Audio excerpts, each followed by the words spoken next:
Hello there guys, it's Joey and this is a requested spell pillar for the store.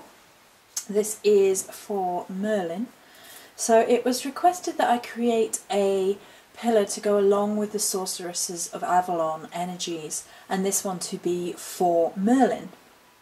And if you don't know, technically Merlin is a title of head wizard, head magician, head druid of Avalon, and we now think of the name as being synonymous with Taliesin, and Taliesin is the Merlin from the Arthurian legend. So it goes, so the mythos goes, so it is believed anyway. And the energies of Merlin are to encompass this fabled wizard, this fabled druid, and doing so is a bit of a complicated process, particularly when you're sort of in a limited facet, and when you're in a limited aesthetic such as the pillar. However, the energies are for wisdom, counsel, truth, divination, prophecy. It's meant to reflect the idea of the druid walking through the old woods. And that's why I decided to actually stick with the deep green. I was contemplating shifting over slightly, because I normally go with the deep green for Merlin energies, because it does so speak to me of his druidic nature, of his relationship to the earth.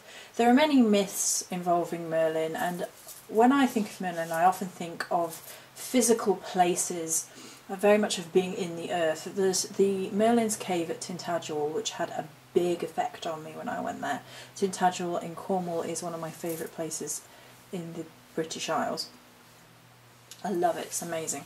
And there's also the mythos of him and turning into a tree, him being trapped in realms of earth, and then obviously sword in the stone, sword in the earth. If you've seen the really, really wonderful Sam Neill Merlin, when he gives the sword and puts the sword in the stone, it's actually him giving it to an earth elemental, and the earth elemental like grasps it, and it's the earth elemental's charge to only release the Excalibur when a man is worthy and true of heart and all the rest of it.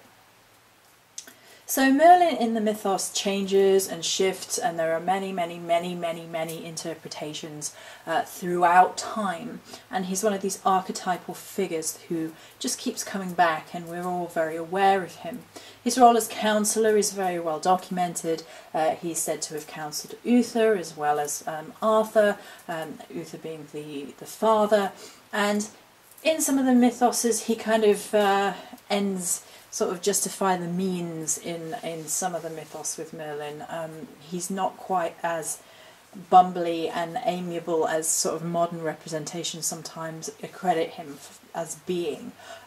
In the ancient mythos he sort of facilitated Uther's desires of Igraine, even though Igraine was married, and sort of shape-shifted Uther to look like her husband, and she didn't know it was him. A little bit dubious ground. For the birth of Arthur was the end result, and Merlin could divine that the son of this would be born, and he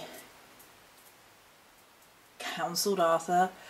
He tried to warn him in some of the myths against Morgana Le Fay, and then depending on where the myths come, because myths shapeshift, they evolve, they change depending on the retelling, and that's something I find really, really interesting. But I think counsellor is something that sticks throughout the mythos. He's always of the spoken word being very important to druidic practitioners of magic, the oracular being very important here and at the forefront.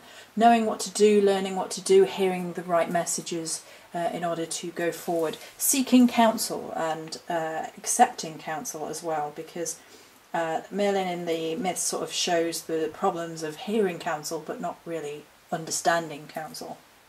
So wisdom is interwoven into the symbolism, into the magic of this particular candle.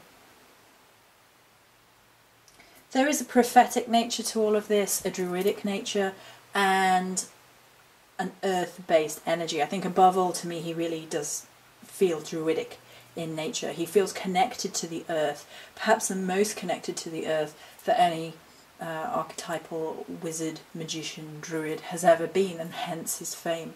And I just feel like he's shapeshifted throughout time, shapeshifts in some of the mythos. He actually, takes on animal form in some of the mythos surrounding him, and shifts through these many different roles as he traverses myth. And it's very, very interesting energy, very, very earthy, very, very grounded.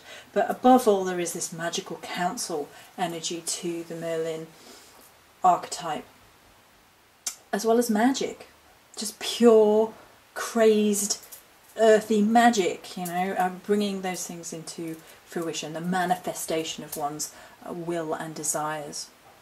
So for that end, I hope you can see it always comes out better than I worry it will because in the rendering process. It's a beautiful deep green, and then the top is this earthy blue with just a hint of some earthy tones in here, and it's done on purpose. I will zoom in slightly,